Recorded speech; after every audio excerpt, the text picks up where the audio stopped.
Shalom semuanya, selamat malam. Shalom. Ya, kita sudah 3 minggu ya off karena saya ke Indonesia holiday, dan kita hari ini lanjut lagi dan minggu depan kita break lagi karena saya ada di Adelaide dan Jumat malam baru sampai sini jam 11-an mungkin, karena setengah 10 saya baru sampai dari Adelaide untuk pastor retreat. Jadi kita lanjutkan lagi the following Friday. Nah, memang topik yang kita bahas ini baru topik-topik dasar ya. Saya memang sengaja membuat ini biar saudara-saudara semua bisa memahami pengertian iman dasar kekristenan gitu. Nah, tapi sebelum saya masuk ke situ, saya mau jawab dulu pertanyaan yang sempat hanging waktu itu dari Elisa ya, kalau saya nggak salah, mengenai apakah perlu kita mematahkan kutuk gitu ya. Nah, waktu itu saya bilang ada ayatnya, dan saya baru temukan beberapa hari setelah itu. Saya coba cari-cari, dan itu ada 2 ayat yang menyatakan kelihatannya kontradiksi gitu. Ayat pertama, kalau kita tahu di kitab hukum Taurat itu dinyatakan Tuhan akan membalas kesalahanmu kepada keturunan ketiga, keempat gitu. Pernah dengar ya ayat itu ya? Dan seterusnya. Tapi ternyata kita menjumpai ada ayat lain yang menyatakan di dalam Yeskiel 18 bahwa setiap orang itu bertanggung jawab atas dosanya masing-masing. Nah, ini poin yang saya mau tekankan. Kenapa kutuk yang Tuhan Yesus kerjakan di kayu salib itu bersifat tuntas gitu. Artinya, begitu kita terima Yesus sebagai Tuhan dan Juru Selamat, kutuk keturunan itu dengan sendirinya putus gitu. Nah, jadi setiap orang yang berdosa, misalnya komit perzinahan, dia nggak bisa lagi blame karena orang tuanya berzina, saya jadi berzina gitu. Nah, di dalam Yeskiel 18 ini dijelaskan bahwa judulnya aja udah jelas tuh ya, setiap manusia bertanggung jawab atas dirinya. Ya, di dalam ayat yang bentar ya.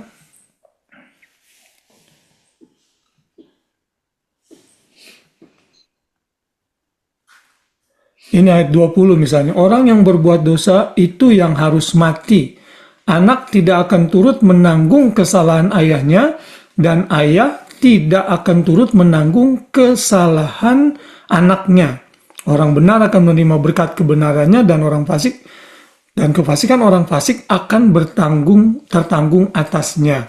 Jadi dari ayat ini ternyata kita mesti mengerti ya, bahwa dalam melihat ayat itu nggak mungkin kontradiksi satu dengan yang lain. Karena yang tulis yang tulis Tuhan sendiri. Nggak mungkin Tuhan itu kadang ngomong A, kadang ngomong B.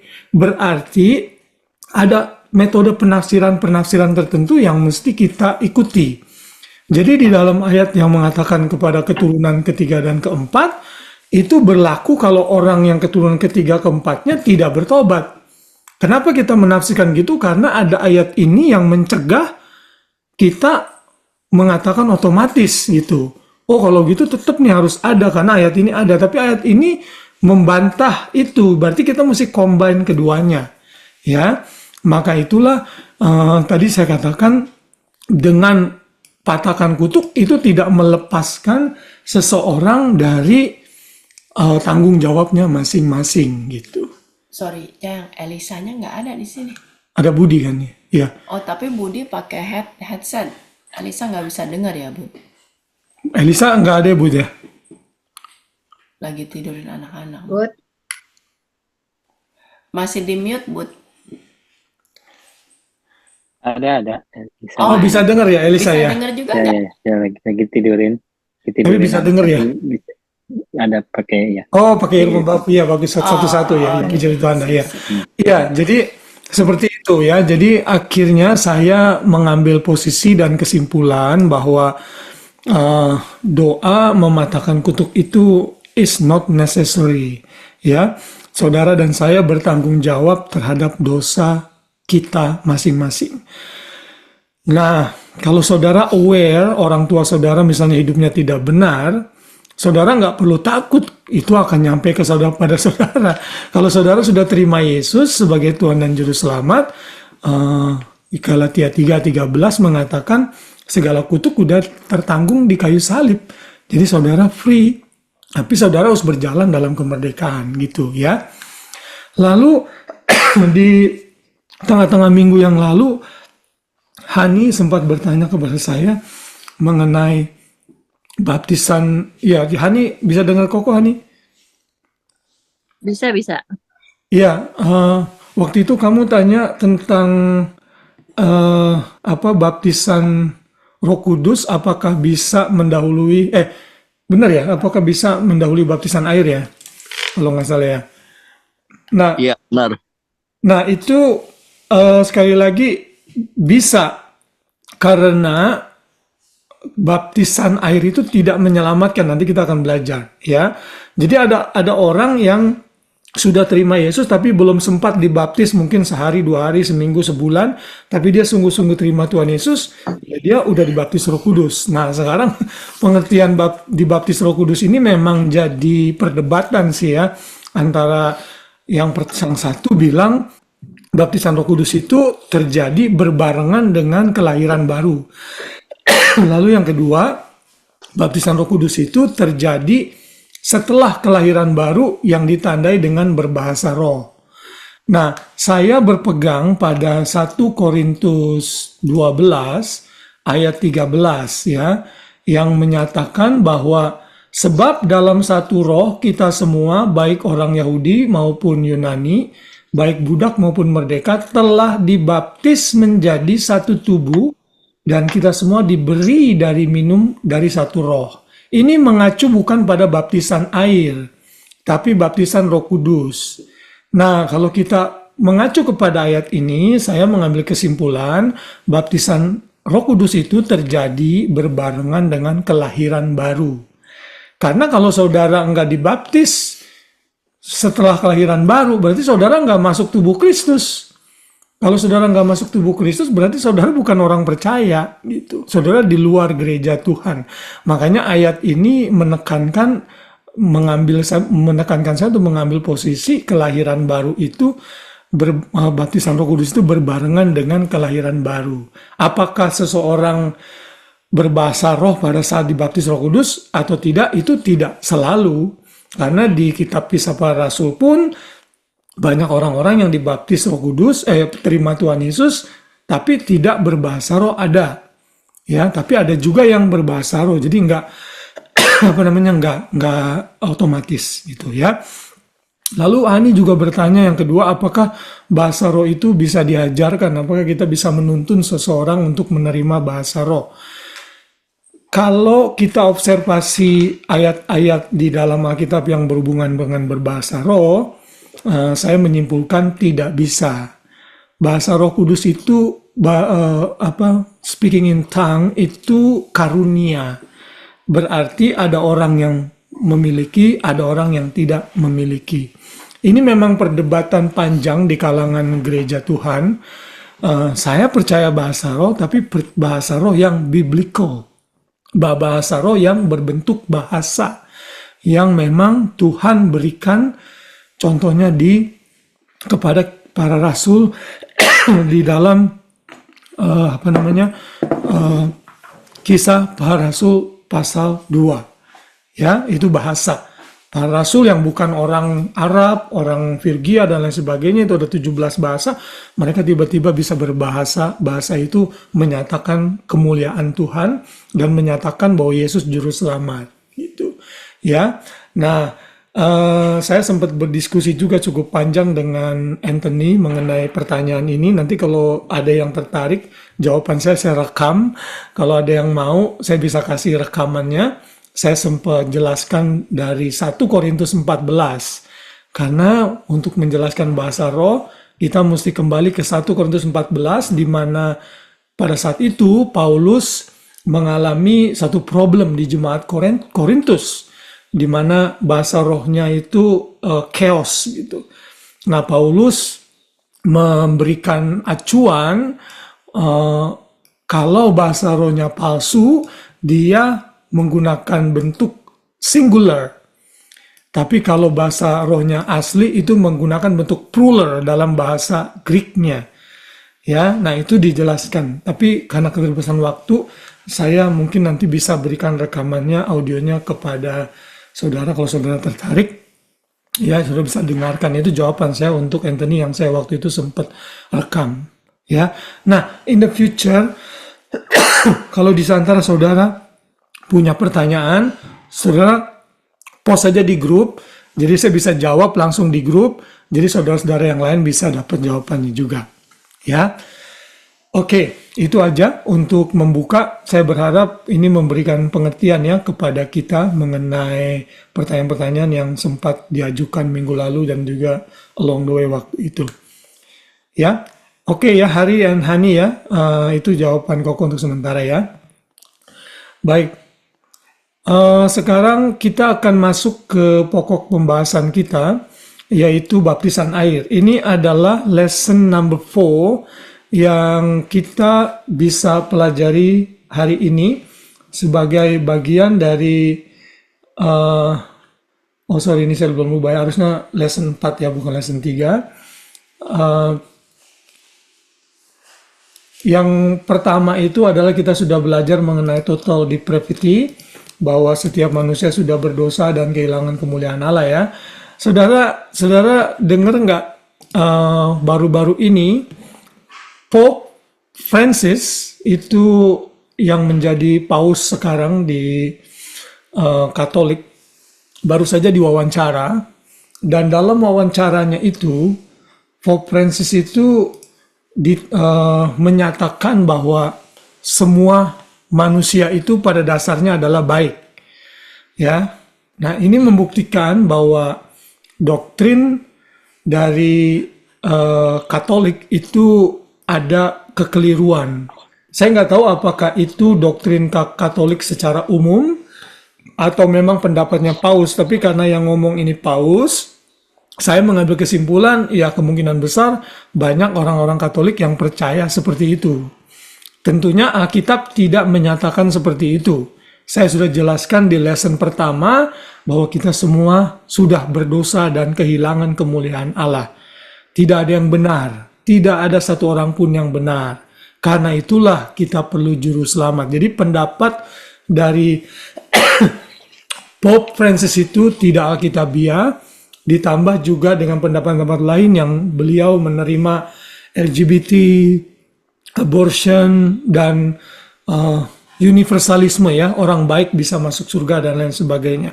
Jadi kita mesti menginjil juga kepada teman-teman kita yang dari Katolik biar mereka berbalik dari kalau saudara berbicara dengan orang Katolik, saudara mesti tanya secara pribadi mengenai keselamatan yang mereka pegang. Apakah mereka sungguh-sungguh percaya kepada Yesus sebagai Tuhan dan Juru Selamat atau tidak? Atau mengandalkan Yesus plus sakramen-sakramen. Karena di Katolik itu banyak sakramen-sakramen dan mereka beranggapan harus Yesus plus sakramen-sakramen itu. Kalau tidak, mereka tidak selamat. Nah tentunya itu tidak alkitabiah. Alkitab tidak mengajarkan seperti itu. Belum lagi ada doktrin purgatori misalnya ya, yang menyatakan nanti setelah kita meninggal, kita disiksa dulu sampai akhirnya kita diselamatkan. Gitu ya. Jadi itu sekedar pendahuluan untuk lesson 1. Lalu lesson yang kedua, kita udah belajar mengenai penebusan. Karena semua orang udah berdosa, kita perlu jalan keluar. Jalan keluarnya adalah dengan penebusan yang Yesus sudah kerjakan. Penebusan itu tidak akan berlaku kalau saudara tidak membuka hati. Saat orang membuka hati, seseorang mengalami kelahiran baru. Nah, setelah kelahiran baru, saudara harus melakukan satu proses ketaatan yang pertama untuk membuktikan ketaatan saudara, keseriusan saudara dalam menerima Yesus, yaitu saudara mau dibaptis. Oke, sebelum kita masuk ke topik baptisan air dari Perjanjian Baru, kita lihat dulu apa yang dikatakan dalam Perjanjian Lama mengenai baptisan air.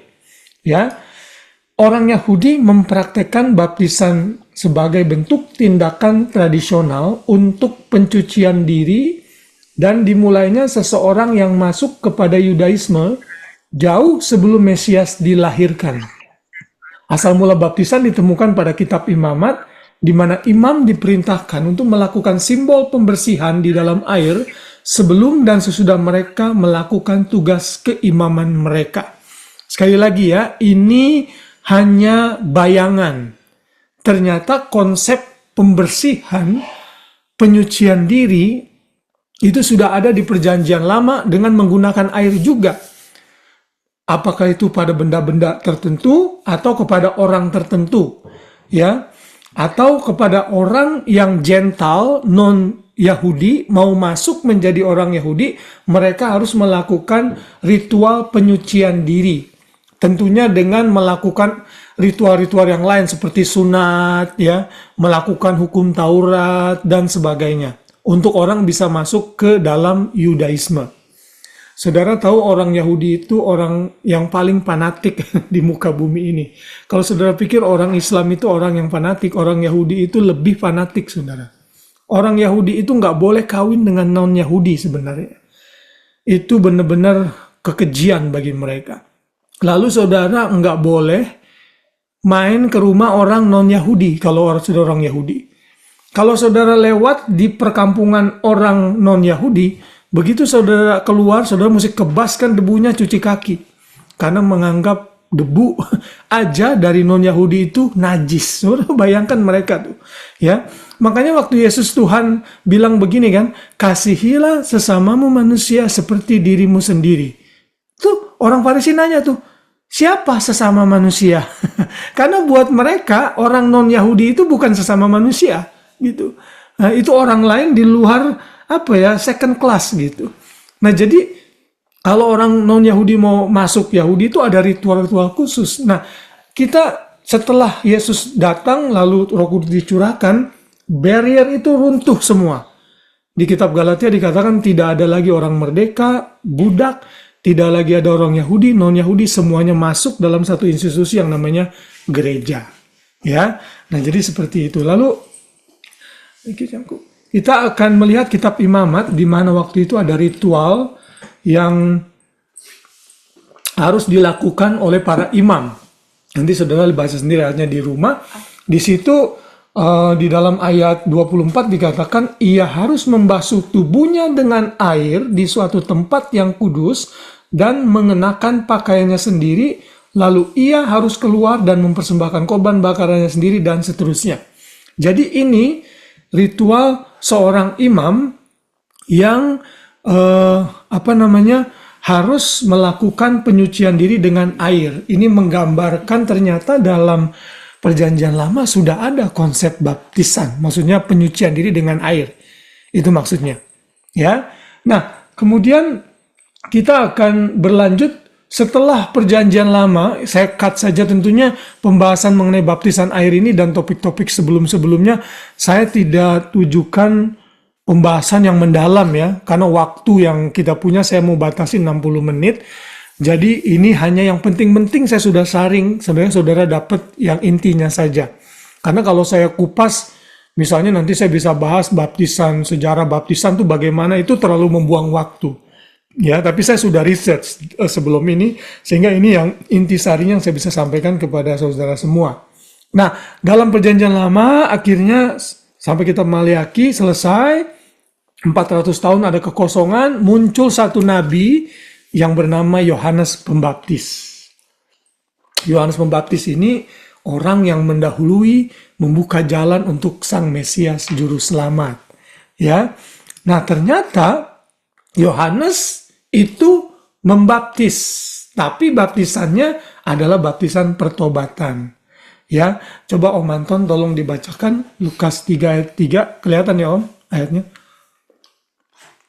Enggak, anak enggak ada. Oh, hang on. Dari tadi saya belum share ya. Sorry. Belum, saya. Oh my goodness. Kenapa nggak ngomong? Sorry, saya lupa. sorry. My fault. Ya. Ya, Om silakan Om. Di-unmute dulu Om, bisa nggak suaranya di-unmute? Om ngerti nggak? karena asistennya lagi nggak ada. Oke, Lukas 3 ayat 3. Maka datanglah Yohanes ke seluruh daerah Yordan dan menyerukan, bertobatlah dan berilah dirimu dibaptis, dan Allah akan mengampuni dosamu. amin. Thank you Om. Ya. Ini tadi sorry ya, saya kelewatan nih selasa sebelumnya, ternyata saya belum share ini ayatnya dan konsep Yahudi ya. Singkat saja tuh ya. Oke. Datanglah Yohanes ke seluruh daerah Yordan dan menyerukan, bertobatlah dan berilah dirimu dibaptis dan Allah akan mengampuni dosamu.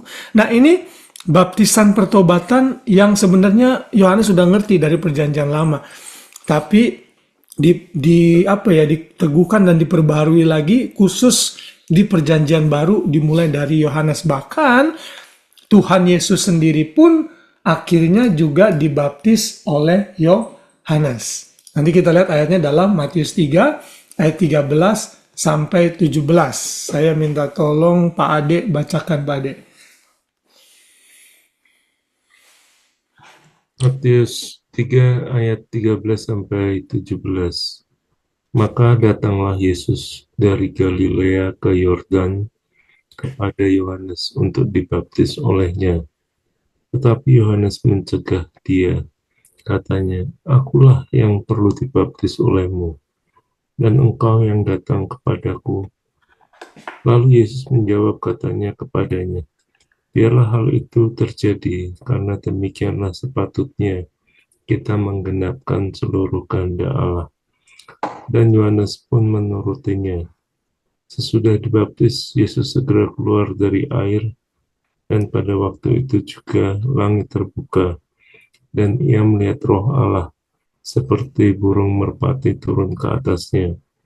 Lalu terdengarlah suara dari surga yang mengatakan, "Inilah anakku yang kukasihi, kepadanya lah aku berkenan." Amin. Thank you Pak Ade. Ya.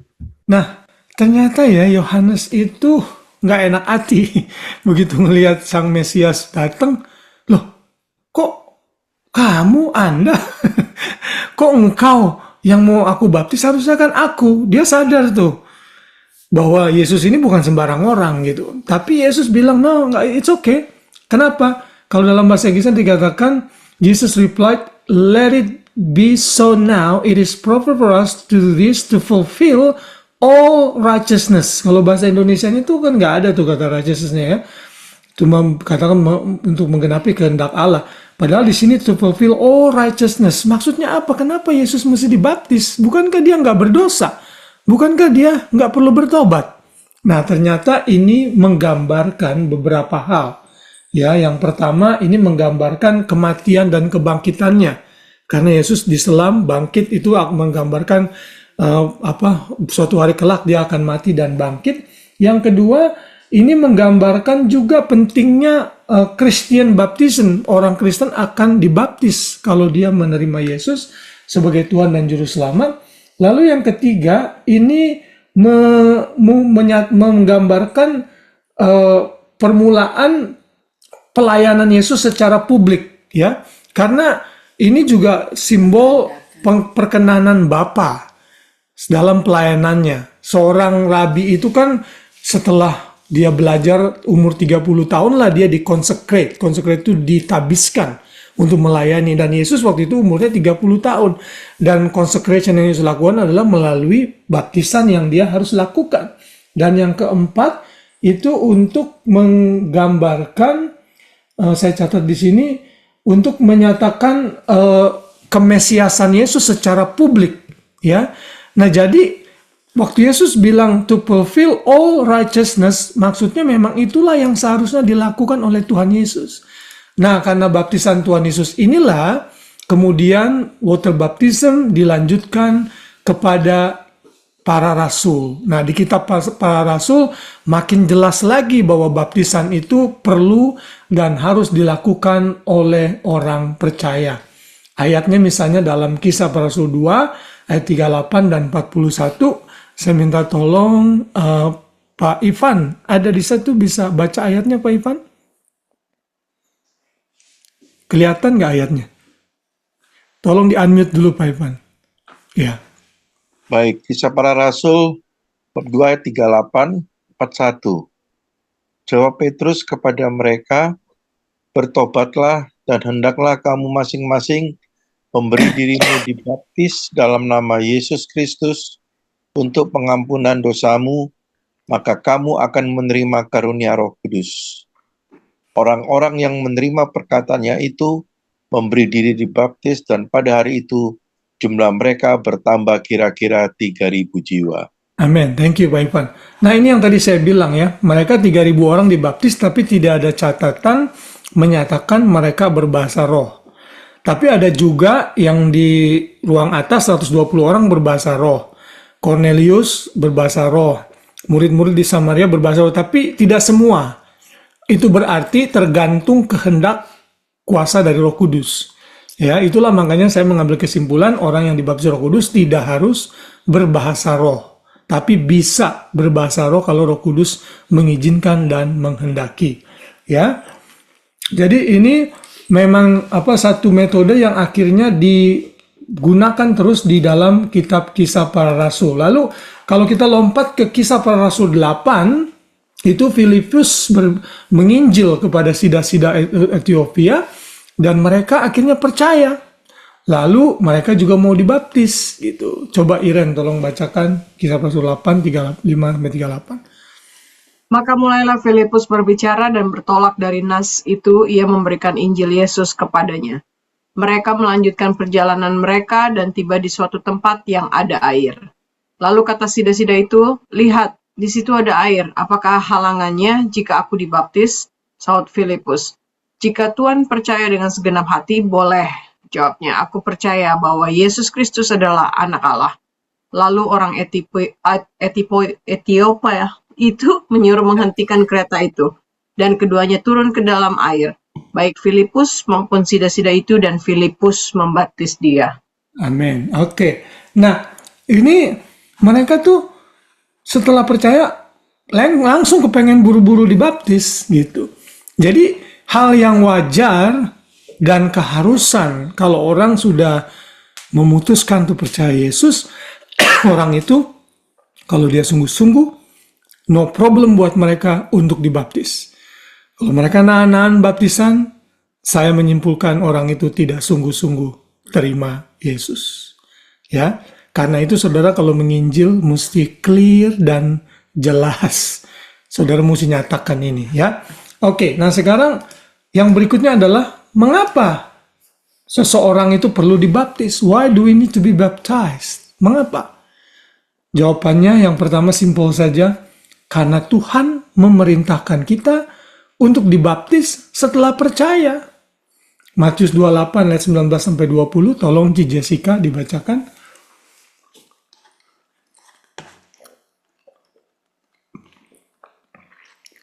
Matius 28 ayat 19, karena itu pergilah, jadikanlah semua bangsa muridku, dan baptislah mereka dalam nama Bapa dan Anak dan Roh Kudus. Ayat 20, dan ajarlah mereka melakukan segala sesuatu yang telah kuperintah kepadamu, dan ketahuilah, aku menyertai kamu senantiasa sampai kepada akhir zaman. Thank you. Ini kan perintah kan? Ini perintah bagi orang yang menginjil. Menginjil setelah itu baptis, berarti orang yang menginjil harus memberikan pengajaran mengenai baptisan. Lalu orang yang diinjili itu dijadikan murid dan mau dibaptis setelah dia mengerti pentingnya baptisan. Jadi omong kosong lah kalau orang bilang, saya udah lahir baru kok, ayo dibaptis. Oh nggak mau saya. Terus enggak, saya sungguh-sungguh lahir baru. Maaf, bukan begitu caranya. Bukan apa yang kau katakan, tapi apa yang Alkitab katakan. Menurut Alkitab, percaya setelah itu dibaptis. Sida-sida begitu dijelaskan mengenai Injil, wah lihat ada air di situ. Apa yang menghalangi kami untuk tidak dibaptis? Akhirnya mereka dibaptis. Nah, itulah yang kita mesti perhatikan. Kenapa makanya kita melakukan baptisan air untuk ketaatan kita. Lalu yang kedua, baptisan itu penting karena tadi itu perintah Tuhan. Lalu yang kedua, karena itu perintah Tuhan, berarti kita mesti taat kepada Tuhan. Dan ketaatan kita ditunjukkan saat kita mau baptis. Yohanes 14 dan 15, jikalau kamu mengasihi aku, kamu akan menuruti segala perintahku. Salah satu perintah yang pertama yang Tuhan tuntut untuk seluruh orang yang sudah lahir baru adalah you must be baptized in the name of Jesus, the Son of God. Ya, jadi Bapak Ibu yang ada di sini, kalau belum pernah dibaptis, saya berharap saudara dibaptis gitu. Kalau saudara pernah dibaptis percik, saudara nggak perlu dibaptis ulang, ya. Karena baptisan tidak menyelamatkan, nanti kita akan bahas. Tapi kalau saudara misalnya mau juga, nggak apa-apa deh, saya mau dibaptis selam, diulang, nggak apa-apa, it's okay, ya. Kalau saudara mau pun saya bisa layani, tapi itu tidak menjadi keharusan, oke? Nah, itu alasan mengapa kita harus dibaptis. Kemudian yang berikutnya kita akan belajar konsep yang lain. Apakah baptisan itu menyelamatkan kita? Ya, coba. Ini jawaban mendadak. Saya tanya Tante, pertanyaan mendadak. Tante Meme. Menurut Tante Meme, apakah baptisan itu menyelamatkan? Bisa dengar saya, Tante Meme? Masih di mute, Tante. Oh, I'm mute, ya. Iya, baptisan menyelamatkan kita. Apakah menyelamatkan atau tidak, Tante? Jawabannya ya atau Menyelamatkan. Oke, katanya yang lain lagi ya. Hani, baptisan itu menyelamatkan apa tidak? Tidak. Oke, yang lain lagi. Novi, baptisan itu menyelamatkan apa tidak? Tidak. Oke, jangan nyontek ya, nggak apa-apa, salah juga nggak apa-apa. Anthony, baptisan menyelamatkan apa enggak, Anthony? Tidak. Iya, jawabannya benar, tapi nggak apa-apa Tante Meme ya, is okay. Iya. Ya, jawabannya tidak. Kenapa? Karena keselamatan. Oke, yang tadi jawab tidak, Anthony, kenapa jawab tidak? Karena iman kepada Tuhan Yesus lah yang menyelamatkan. That's it. Baptisan itu sebagai bentuk ketaatan dan Yes. deklarasi kita. Wah, Anthony udah bisa ngajarin orang nanti lahir baru nih. Benar, itu benar iman dasar saudara. Itu dasar banget yang saudara mesti ngerti loh. Kalau saudara nggak ngerti ini, saudara jadi bingung nanti kekristenan saudara. Yes, benar saudara, karena keselamatan itu oleh iman semata. Coba Tante Meme tolong dibaca Efesus 2, 8-9. Efesus 2 ayat 8-9. Sebab karena kasih karunia kamu diselamatkan oleh iman. Ya. Itu bukan hasil usahamu, tetapi pemberian Allah. Itu bukan hasil pekerjaanmu. Jangan ada orang yang memegahkan diri. Nah, jadi jelas ya Tante ya, kalau keselamatan itu karena iman semata di dalam Yesus. Tapi kan Yakobus bilang, iman tanpa perbuatan pada dasarnya adalah mati. Berarti iman saudara mesti ditunjukkan dengan perbuatan. Perbuatan apa? Yang pertama kali Tuhan perintahkan adalah baptis. Kalau orang bilang saya udah beriman kepada Yesus tapi dia nggak mau dibaptis, berarti kita meragukan imannya sebagai manusia. Karena kita nggak mau tahu. Kalau Tuhan mah tahu, dia nggak perlu semua ritual-ritual itu, hati kita dia tahu 100%. Jadi, baptisan memang tidak menyelamatkan, tapi baptisan adalah tindakan ketaatan, perwujudan, kalau bahasa Indonesianya pengejawantahan ya. Pengejawantahan. Penggenapan dari iman yang ada di dalam hati kita, ya. Oke. Jadi baptisan air adalah deklarasi iman kita di hadapan orang lain. Ya, kita mesti menyatakan iman kita dan orang harus tahu karena manusia nggak mau tahu. Kalau di hadapan Tuhan, you don't need to prove anything. He knows everything and anything about you and myself. Tapi untuk manusia kita mesti nyatakan itu. Dan ini salah satu bentuk keberanian kita. Karena ada orang ya dulu waktu saya di Jakarta ada anak remaja, ayo kamu dibaptis. Aduh, kok mama saya masih Buddha. Saya nggak mau mengecewakan mama saya. Dulu saya belum ngerti loh. Oh ya udah deh, nanti tunggu kamu sampai siap ya. Dulu saya gitu karena saya belum ngerti. Sekarang kalau dia ngomong gitu, oh maaf, berarti kamu nggak sungguh-sungguh lahir baru. Kenapa saudara? Kan Tuhan Yesus bilang, orang yang mau percaya Tuhan Yesus harus apa? Pikul salib, menyangkal diri. Artinya orang itu siap menanggung resiko, termasuk dikucilkan, dibenci, disisihkan oleh keluarga. Kalau dia berani menanggung resiko itu mau dibaptis, berarti dia sungguh-sungguh lahir baru.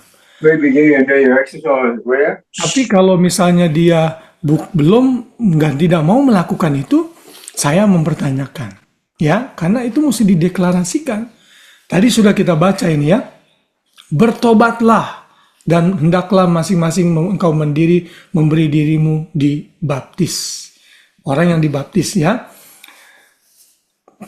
Setelah itu engkau akan menerima karunia Roh Kudus. Nah, ini bisa berbarengan, bisa enggak berbarengan, tergantung waktunya. Tapi saya berharap orang yang nanti kalau saudara punya kesempatan menginjil, please saudara encourage mereka untuk lakukan baptisan secepat mungkin. Saudara nyatakan kalau Anda tidak mau dibaptis, saya minta maaf, saya tidak ada conviction di dalam hati saya, saudara benar-benar lahir baru, begitu. Ya, ini pesan ini mesti nyampe kepada orang yang kita injili. Oke, kemudian kalau gitu baptisan itu simbol apa sih? Kenapa kita mesti baptis? Kok repot-repot amat? Saudara, di dalam gereja Tuhan ada 2 sakramen yang harus dilakukan oleh gereja. Yang pertama adalah sakramen baptisan air, ini harus dilakukan karena diperintahkan. Yang kedua adalah Holy Communion, perjamuan kudus yang kita lakukan di gereja biasanya sebulan sekali. Walaupun ada beberapa gereja yang tiap minggu, 2 minggu, itu nggak masalah. Saudara mau lakukan juga di rumah, tiap minggu dengan kepala keluarga memimpin juga nggak apa-apa. Semakin sering diingatkan akan korban Kristus. Itu 2 sakramen. Kenapa Tuhan memerintahkan kita, gereja Tuhan, untuk membaptis? Karena ini ada simbol yang terkandung di dalam. Yang pertama, itu adalah simbol penyatuan kita dengan Kristus. Ingat ya, simbol, bukannya substance, ini simbol, menggambarkan. Ya, Budi, tolong bacakan Bu, Roma 6, 3-4.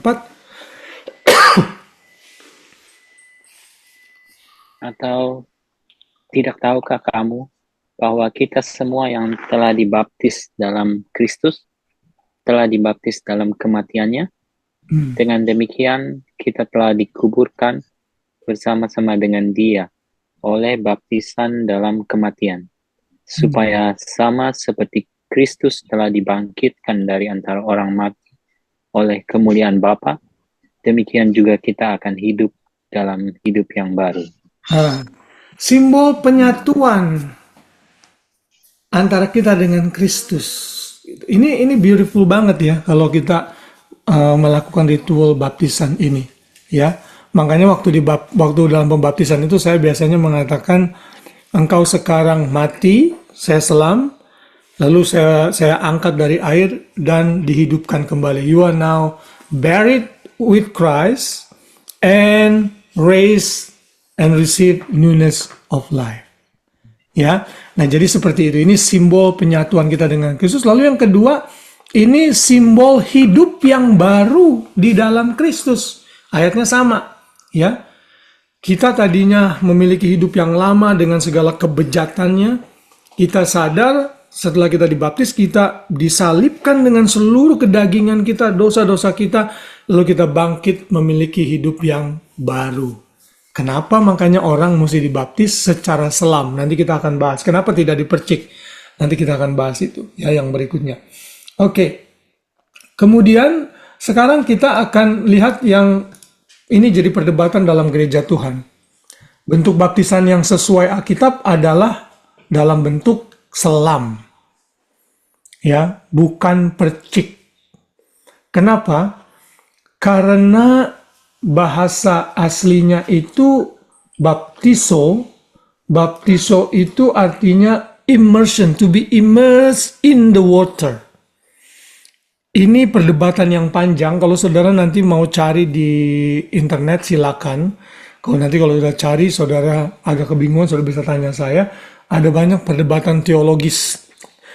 Kalau saudara ke gereja-gereja reform, mereka itu kan dipercik. Anglican, Presbyterian, mereka punya tuh dasar teologianya. Tapi kalau saya sih, dari semua perdebatan, bahasa asli itu tidak bisa dibohongi. Kata baptiso itu sebenarnya adalah immerse ke dalam air sepenuhnya, bukan hanya dipercik atau dituangi. Ya. Tapi yang paling penting ini nih, tadi ingat ya ayat yang sida-sida itu ya. Lihat di situ ada air. Ya. Ini kalau airnya sedikit, ini mereka waktu itu melihat sungai di situ. Kalau memang itu dipercik, kenapa mesti mereka tunjuk sungai gitu loh? Iya kan? Kan bisa aja. Saya mau dibaptis, ayo kita ke kamar mandi misalnya gitu. Di situ tuh kan ada tempayan, ayo udah siramin. Ternyata mereka punya konsep yang memang mesti diselam. Yohanes Pembaptis membaptis dengan cara diselam. Tuhan Yesus dibaptis dengan cara diselam. Tapi nanti kalau saudara lihat di internet, orang-orang yang dipercik itu, ayat-ayat itu dibantah tuh. Tapi pembantahan itu menurut saya tidak dipaksakan lah, terlalu dipaksakan. Menurut apa yang sudah saya teliti. Ya, nah bukan hanya itu saja. Yang paling penting, ingat ayat ini nih. Saudara mesti hafalkan ini kalau saudara bisa. Roma 6 ayat 3-4 yang tadi Budi baca itu. Kenapa mesti diselam? Karena menggambarkan kematian kita dengan Kristus, kita dibangkitkan. Lah kalau dipercik kan nggak bisa dong. Ya kan? Orang nggak diselam. Di mana simbol dikuburnya kehidupan lama kita? Lalu di mana simbol dibangkitkannya hidup kita dengan hidup yang baru? Nggak ada kalau dipercik. Karena itulah saya mengambil kesimpulan, baptisan air itu harus dilakukan secara selam. Ya. Lalu yang berikutnya, saya nggak tulis di slide ini. Apakah kita perlu melakukan baptisan anak? Saya minta maaf ya, di sini yang punya latar belakang Katolik dan Protestan pasti dulu pernah dibaptis waktu anak-anak ya. Pak Ade pernah ya Pak Ade ya? Ya Pak Ade pernah, karena saya tahu Pak Ade punya background Presbyterian, GKI. Saudara, baptisan anak itu tidak dilakukan oleh Gereja Bethel Indonesia dan saya setuju itu. Alkitab tidak pernah mengajarkan baptisan anak. Sekali lagi, kalau saudara nanti mau mencari perdebatan mengenai ini, silakan saja. Ya, orang yang setuju baptisan anak mengambil kesimpulan dan berpendapat baptisan anak itu sama seperti simbol sunat di Perjanjian Lama. Anak umur 8 hari di Perjanjian Lama itu harus disunat untuk sebagai simbol identifikasi keyahudiannya. Kalau orang nggak disunat bisa dihukum mati, makanya waktu itu Musa lupa tuh menyunatkan anak-anaknya. Lalu Zipora buru-buru ambil pisau dari batu, anaknya dipotong kulit katannya. Nah, tapi di Perjanjian Baru nggak ada indikasi untuk itu. Karena sunat itu pun simbol. Ya, sebenarnya sunat itu tuh, Tuhan itu kan bicara di dalam Perjanjian Lama dan di Alkitab dengan menggunakan media-media tertentu. Salah satunya ada dengan ritual. Saudara, sunat itu sebenarnya simbol keberdosaan manusia. Waktu pria disunat itu simbol pengudusan diri, benih yang akan dilahirkan dari laki-laki, which is sperma, yang menghasilkan benih itu laki-laki ya, bukan wanita. Wanita itu soilnya, tanahnya, yaitu egg. Tapi benih dari pria. Nah, dengan menggambarkan disunat, itu simbol bahwa pengudusan diri dari seksual organ seorang laki-laki, sehingga dia akan melahirkan keturunan-keturunan yang memuliakan Tuhan. Sebenarnya begitu. Selain juga lambang perjanjian dengan Tuhan, tentunya. Nah, di Perjanjian Baru, banyak ayat-ayatnya mengatakan sunat itu sudah tidak berlaku lagi, tidak penting lagi. Kita sunat rohani namanya, itu ada banyak ayatnya di Perjanjian Baru. Jadi, mengidentifikasikan baptisan dengan sunat, itu menurut saya penafsiran yang terlalu dipaksakan. Dan saya tidak menerima itu. Ya, karena itu Yang benar adalah bukan baptisan anak, tapi dedikasi anak. Di satu sisi, baptisan itu orang harus ngerti tentang keselamatan di dalam Yesus. Kalau anak-anak kan nggak mengerti, ya kan?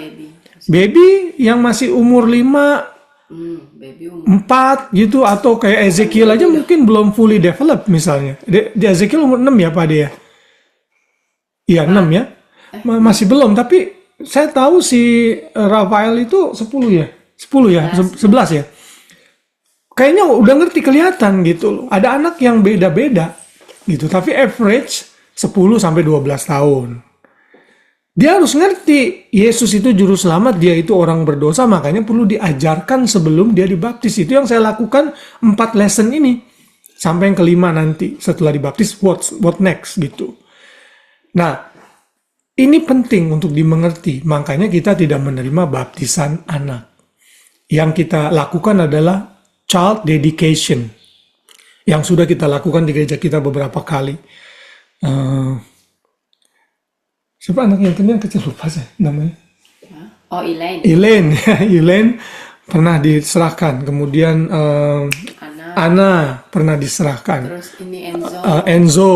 Sama Ben. Itu sebenarnya simbol orang tua menyatakan, Tuhan, ini anak yang Tuhan sudah kasih. Saya akan berkomitmen untuk mendidik anak saya di dalam takut akan Tuhan. Suatu hari kelak, dia sudah cukup umur, orang tua harus menginjil kepada anak-anak. Selain tugas gereja tentunya.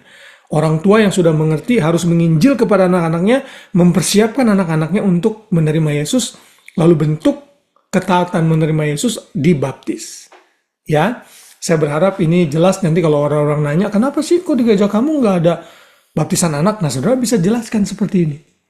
Ya, yang ada adalah child dedication. Tapi child dedication itu nothing to do with the kid, nothing to do with the child. It's something to do with the parents. It's a commitment of the parents to commit their child to the Lord, supaya dia ready nanti nerima Yesus sebagai Tuhan dan Juru Selamat. Bawa dia ke Sunday School, ajari dia firman Tuhan sebelum tidur, bawa dia dengan cerita-cerita firman Tuhan untuk dipersiapkan suatu hari kelak. Ya. Dan yang terakhir, bagaimana dengan orang-orang yang mengaku percaya kepada Tuhan Yesus, namun tidak mau dibaptis? Jawabannya simple, most likely they are not truly born again. Kemungkinan besar mereka tidak sungguh-sungguh lahir baru. Karena orang yang sungguh-sungguh lahir baru akan dan mau dibaptis. Karena itu adalah tindakan ketaatan yang pertama yang harus dilakukan. Oke? Nah, inilah pelajaran kita mengenai baptisan air. Saya berharap Bapak Ibu Saudara mengerti akan hal ini ya. Nah, sebelum kita masuk ke tanya jawab, mari kita review. Kita kalau bisa dinyalakan aja kameranya kalau saudara tidak melakukan sesuatu yang lain ya. Saya mau review dengan pertanyaan-pertanyaan ini. Saya mohon saudara bisa jawab. Salah nggak apa-apa ya, saya nggak akan marah-marahin saudara. Cuma saya mau melihat apakah saudara mengerti konsep baptisan. Ini berdasarkan yang ada di screen saya ya, urutannya ya. Tapi sebelum itu, sebelum saya lupa, yang sering kali saya lupa, kita foto dulu ya. Tolong dibuka kameranya semuanya bisa. Karena sering kali saya suka kelupaan nih untuk foto. Fotonya buat diapain? Untuk record saja. Ya, Fed, tolong di turn on kameranya. Ci Masukin Jessica, website dong. Elisa Budi kalau bisa, Novi, Ya, Mak. dan Edwin. Elisa Budi, dengar Budi suara mana? Koko? Ya, Tunggu Elisa. sebentar ya. Tunggu bentar ya.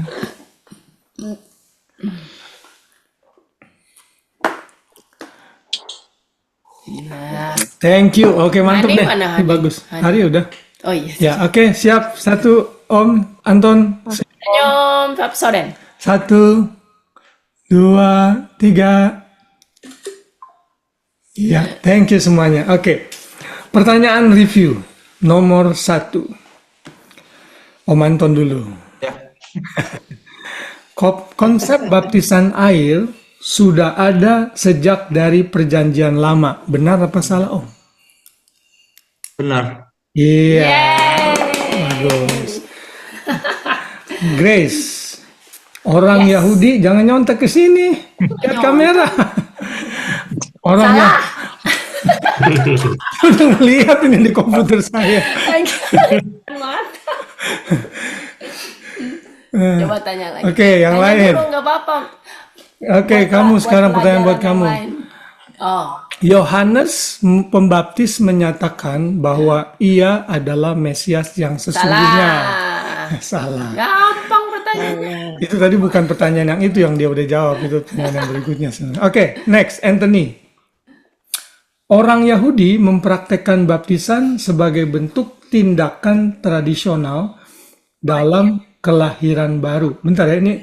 Salah nih Oke, pertanyaannya. orang Yahudi mempraktekkan baptisan sebagai bentuk tindakan tradisional dalam kelahiran baru. Wah, ini agak susah nih. Bentar. Benar atau salah, Anthony? Salah Diulang kayaknya, lagi? Pak ya. Mau diulang lagi?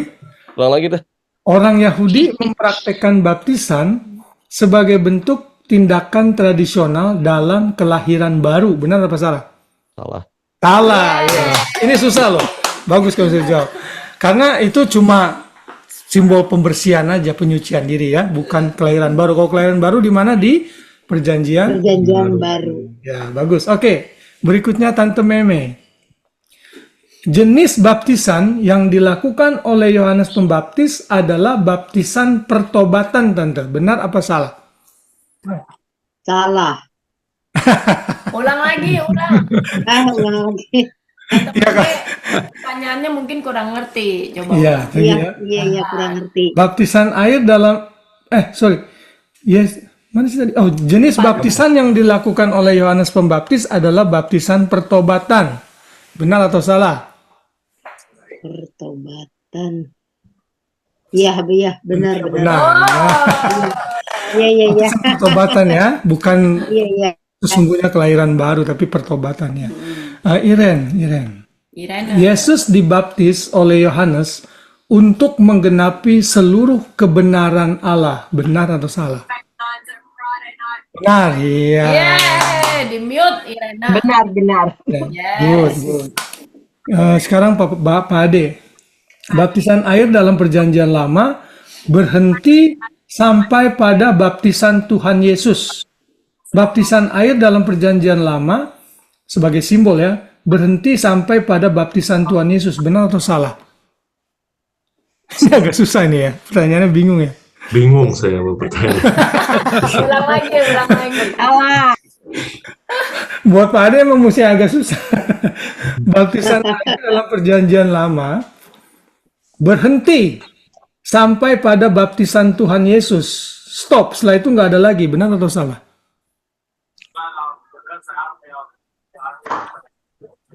Salah. Ya, Bingung. salah. Karena masih berlanjut kan, konsepnya berlanjut ya. Sampai di perjanjian, sampai di kitab Kisah Para Rasul sampai saat ini. Ya, betul Pak Ade. Agak tricky sebenarnya. Ketujuh, Yafet. Siap-siap ya, Pet. Jangan Taman Eden lagi nih. Susah satu diingat sepanjang masa. Pet, Pet bisa dengar Pet? Bisa kok. Oke, setiap orang yang sudah percaya kepada Tuhan Yesus perlu dibaptis karena ini adalah perintah Tuhan. Benar atau salah, Pet? Benar. Yeay. Oke. Too easy. Nomor 8, Novi. Baptisan air adalah refleksi ketidaktaatan orang percaya kepada Tuhan. Salah. Iya dong. Gampang itu ya. Edwin. Ritual baptisan air. Sorry, si Esther ngetepar. Oh, udah tidur. Iya, oke. Iya, it's okay. Sekarang Hani. Ritual baptisan air menyelamatkan seseorang dari hukuman dosa. Benar atau salah? Sebentar. Ulang. Saya ulang lagi ya. Nomor 9. 9 ya. Ritual baptisan air menyelamatkan seseorang dari hukuman dosa. Benar atau salah? Iya, Yeay. salah ya. Yang menyelamatkan tadi jawaban Anthony karena iman. Hari, baptisan air sangat penting dilakukan oleh orang percaya sebagai deklarasi imannya kepada Tuhan Yesus. Benar atau salah? Benar. Yes. Terlalu gampang nih. Gampang itu. Pak Ivan, setiap orang Kristen yang sudah lahir baru bisa menunda-nunda untuk dibaptis. Benar atau salah? Itu di mute tuh, unmute. Unmute dulu. Pak Ivan. Bisa menunda-nunda untuk dibaptis. Jawabannya adalah Tidak, salah. salah. Ya. Allah. Tapi salah kamu pertanyaannya. Bisa sih bisa, boleh apa enggak gitu. Kan bisa menunda-nunda. Ya nggak Iya kan? boleh lah. Makanya pertanyaan jangan bisa, boleh Oke. enggak? Lalu yang Bagus berikutnya. nggak, baik nggak gitu. Mana tadi? Siapa? Oh, Elisa. Sekarang Elisa ya. Baptisan air adalah simbol keterpisahan kita dengan Kristus. Simbol keterpisahan kita dengan Kristus. Benar atau salah? Salah. Salah. Yeay. Yang benar simbol apa, Elisa? Simbol ketaatan. Simbol apa? Penyatuan, ya. Iya, simbol Tuhan. Simbol penyatuan kita Bukannya dengan Kristus. keterpisahan. Ya. Budi, baptisan air adalah simbol kematian atas hidup yang lama dan kebangkitan untuk hidup dalam hidup yang baru. Benar atau salah, Bu? Benar. Iya, benar. Budi, Cijas belum. Cijas belum, nggak Budi dulu. giliran. Budi dulu. Giliran Budi. Yang lain jangan ini dulu ya. Ulang lagi, Bud. Tadi dibantu tuh, Bud. Yang berikutnya, Bud. Jangan ada yang bantu ya. Baptisan yang sesuai dengan pola Alkitab adalah baptisan percik, Bud. Benar atau salah? Salah. Yeay. Betul Nah, sekali. ini baru nih Ci Jessica ya. Cijas. Ayo Ci Jess. Karena Ci Jessica ngebantu, saya kasih 2 pertanyaan ya. Waduh. Karena saya pertanyaannya masih ada sisa nih. Gampang. Yang pertama, Ci, gampang nih, Ci. Anak-anak bisa dan boleh dibaptis. Benar atau salah, Ci? Salah. Iya. Yeay. Lalu yang kedua, Satu Ci lagi. Jessica. Bentuk baptisan air bisa dilakukan dengan cara apa saja sesuai kebijakan gereja. Benar atau salah? Gimana, tolong diulang Bentar, lagi. saya ulang lagi ya. Bentuk baptisan air, tadi yang dipercik, diselam, dan sebagainya, bisa dilakukan dengan cara apa saja, sesuai kebijakan gereja. Benar atau salah? Benar kalau kebijakan gereja. Baptisan air. Salah dong, mesti Ya, diselam. salah, Ya. salah. Salah. Tapi Om Anton kritis juga, itu benar. Almost. Tricky Benar. soalnya Tricky, pertanyaan kamu. tricky memang. Kalau sesuai kebijakan gereja, Gereja yang benar. bisa benar. Benar. Tapi kan otoritas kita bukan gereja, Tapi Oke. tapi firman Tuhan. Tuhan. Alkitab, ya. Karena kita lihat penafsiran yang tadi saya sudah jelaskan, ya kita memegang di selang. Yang ke-17, siapa yang mau jadi volunteer? pertanyaannya dulu siapa yang bisa jawab nanti. Nggak usah. Ayo, ada yang mau jadi volunteer yang terakhir? Saya. Siapa tadi? Hari. Hari, oke Hari. Hari. Baptisan adalah salah satu sarana untuk melihat kesungguhan orang yang baru percaya kepada Tuhan Yesus. Benar atau salah? Baru percaya kepada Tuhan Yesus. Ya benar. Baptisan adalah salah satu sarana untuk melihat kesungguhan seseorang, apakah dia sungguh-sungguh percaya kepada Tuhan Yesus atau Benar. ya. Yeay. Dapat gunting kuku Hari. Asik. Diambil. Oke, saya bersyukur saudara mengerti konsep ini dengan memberikan pertanyaan yang simpel-simpel seperti ini untuk saya simbol evaluasi. Saya nggak perlu kasih saudara sertifikat segala lah. Saya tahu saudara mengerti. Nah, untuk lebih lanjutnya mungkin 10-15 menit kalau ada yang mau bertanya silakan. Tolong di unmute kalau ada yang mau bertanya. Ada? Saya kok Iya. Ya. ada perdebatan mengenai baptisan percik atau selam ya kok ya. Seperti ada salah satu teman, aku ada ingetin kalau karena dia kan baptisannya percik ya.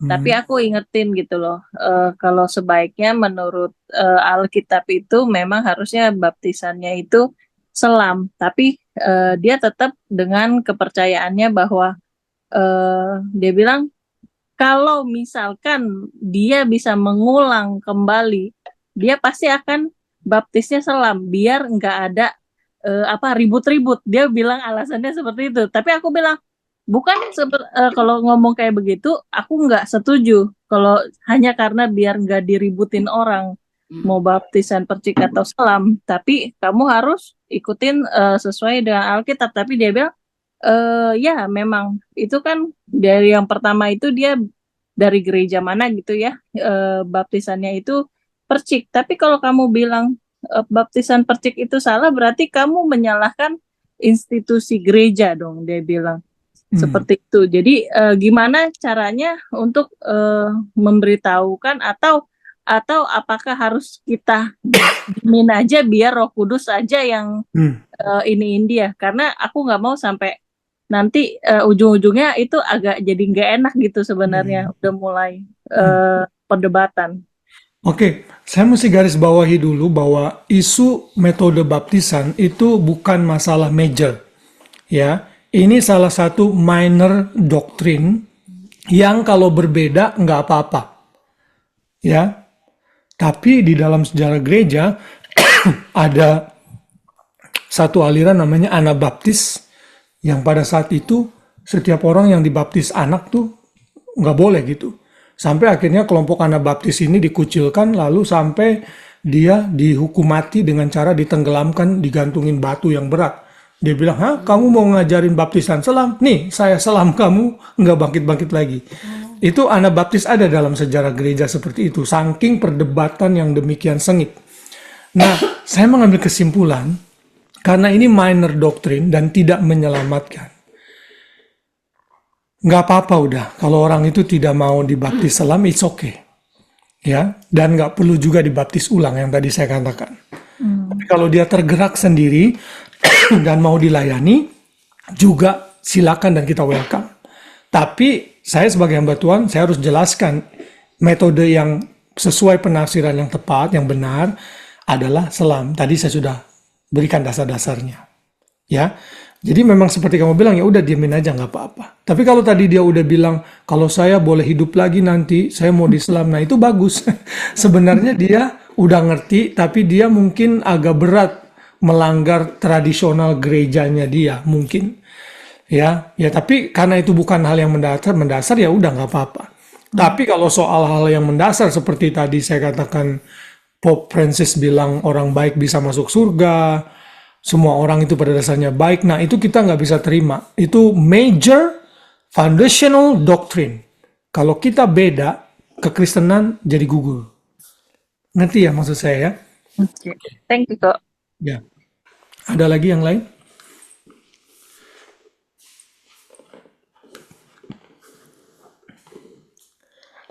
Tadi Elisa waktu Koko jelaskan itu denger ya yang soal kutuk itu ya? Ya, oke, sip. Baik, nggak ada lagi. Kalau tidak ada kita bisa tutup. Ada? Hari ada pertanyaan iseng kok. Apa? Apa tuh? Yang iseng-iseng kadang suka bagus. Itu berarti Pope Francis ikut Kristen progresif ya kok? Apa? Pope Francis ikut Kristen progresif. Iya, bisa jadi karena si Brian itu sempat diwawancarai atau ngomong di channelnya, ada di channel siapa, dan itu dia ngobrol sama Romo gitu, dan Romo itu mengiyakan apa yang dipercaya oleh Brian. Sekali lagi Brian siapa sih? Brian itu yang mengeluarkan Kristen progresif. Oh, Kristen Ya, jadi kayaknya Katolik pun terbelah dalam hal ini. Ya, saya berharap semua pengikut Katolik come to true knowledge bahwa itu tidak benar gitu ya. Makanya kalau saya ketemu rekan-rekan teman-teman saya yang Katolik, waktu itu saya sempat satu mobil sama temannya Pak Ahok. Pak Ahok itu di gereja kita masih belum mau dibaptis. Kemudian dia di mobil sama-sama dengan kita ya, dengan saya. Saya tanya, kalau engkau atau Bapak bagaimana? Saya Katolik dari kecil Pak, gitu. Oke, kalau Bapak hari ini meninggal, Bapak masuk mana? Masuk surga apa neraka? Oh, ya saya sih maunya surga ya. Nah, itu kan berarti dia nggak ngerti tuh konsep kelahiran baru. Nggak ngerti konsep keselamatan di dalam Kristen. Jadi ada banyak orang bukan hanya Katolik, datang ke gereja, tapi nggak ngerti tentang kekristenan. Nah, saya nggak mau saudara seperti itu. Makanya Bible Study ini membantu kita. Bukan hanya jadi sekedar Kristen yang tepuk tangan, haleluya, puji Tuhan. Keluar gereja begitu ditanya kita nggak ngerti. Menyedihkan gitu. Kita wasting time. 1-2 jam kita di gereja tapi kita nggak ngerti apa-apa gitu. Maaf ya, saya bukan menghakimi ya. Coba kalau saudara iseng-iseng misalnya, saudara wawancara deh 5-10 orang-orang yang kebaktian, misalnya ya, di Hillsong misalnya. Gereja yang glamour atau Kristen, gereja-gereja yang gemelapan gitu. Begitu dia keluar, saudara tanya deh coba. Maaf saya tanya, kalau Bapak hari ini meninggal, Bapak masuk surga atau neraka? Tuh banyak orang Kristen tuh nggak yakin. Dan nggak ngerti. Akhirnya dia bilang, oh mudah-mudahan sih saya masuk surga ya, tapi kayaknya nggak tahu deh. Nah kalau kayak gitu tuh menunjukkan bahwa dia nggak ngerti dasar kekristenan. Gitu. Saya waktu itu udah tanya, bahkan pernah ex ibu gembala saya tanya, Tante gimana? Oh maunya sih masuk surga ya gitu saudara.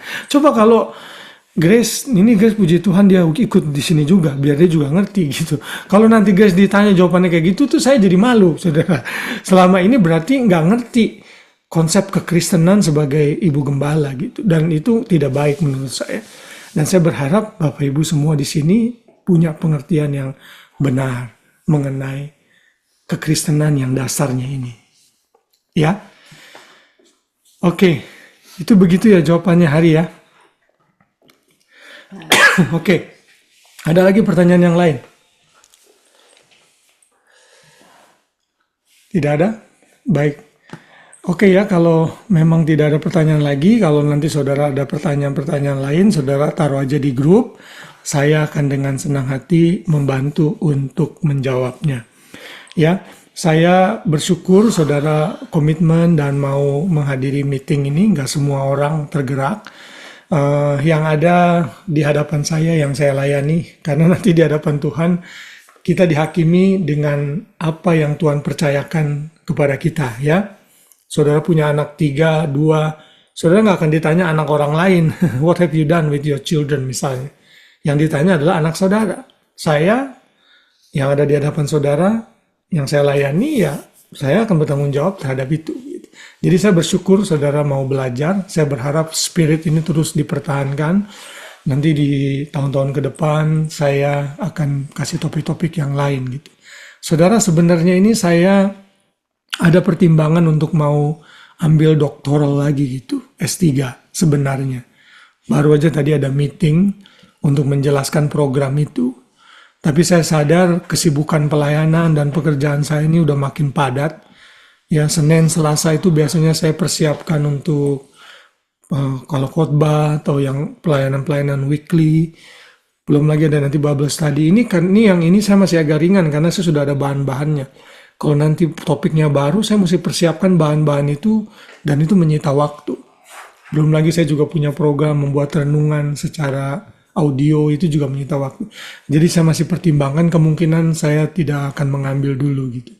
Melihat kesibukan pelayanan yang saya miliki. Kecuali saya full time. Kalau saya nggak kerja siangnya itu ya banyak waktu pasti bisa. Tapi karena saya masih bekerja ya saya harus pertimbangkan gitu. Ya, baik. Kalau tidak ada mari kita tutup dalam doa. Biar kita bisa istirahat dengan baik ya. Tuhan terima kasih untuk kesempatan sama-sama kami belajar satu kebenaran lagi mengenai baptisan air. Tuhan tolong mana-mana yang masih terlewat, Tuhan berikan kami pengertian, agar kami bisa menggali firman sendiri Tuhan. Dan Tuhan berikan terus kepada kami semangat dan kemauan untuk kita tetap terus belajar, bukan hanya pada awal-awal saja, sampai pada akhirnya, sampai kami bertemu Tuhan, kami tetap harus terus belajar, karena kami tahu kemampuan kami terbatas dan kami sering lupa. Karena itu kami perlu diingatkan satu dengan yang lain dan mengingatkan juga satu dengan yang lain. Tuhan sertai malam tidur kami, sehingga kami bisa tidur dengan nyenyak dalam istirahat dan dalam naungan Tuhan. Dan besok pagi kami boleh bangun dengan tubuh, jiwa, raga yang sehat, dengan rahmat Tuhan yang baru untuk melaksanakan aktivitas dan tugas kami seperti biasa di esok hari. Terima kasih ya Tuhan, terpujilah namamu selama-lamanya. Mari angkat tangan kita bersama. Saya mau memberkati saudara semua. Tuhan memberkati engkau dan melindungi engkau. Tuhan menyinari engkau dengan wajahnya dan memberikan engkau kasih karunia. Tuhan menghadapkan wajahnya kepadamu dan memberikan engkau damai sejahtera. Amin. Kiranya berkat dari Bapa di surga, kasih sayang yang sempurna dari anaknya Tuhan Yesus, dan persekutuan yang manis dengan Roh Kudus menyertai saudara semua hari ini, sampai kita jumpa dengan Kristus saat Dia datang kembali. Semua yang diberkati katakan. Amin. Thank you. Makasih ya, Dek. Terima kasih buat semua. Bye. Bye.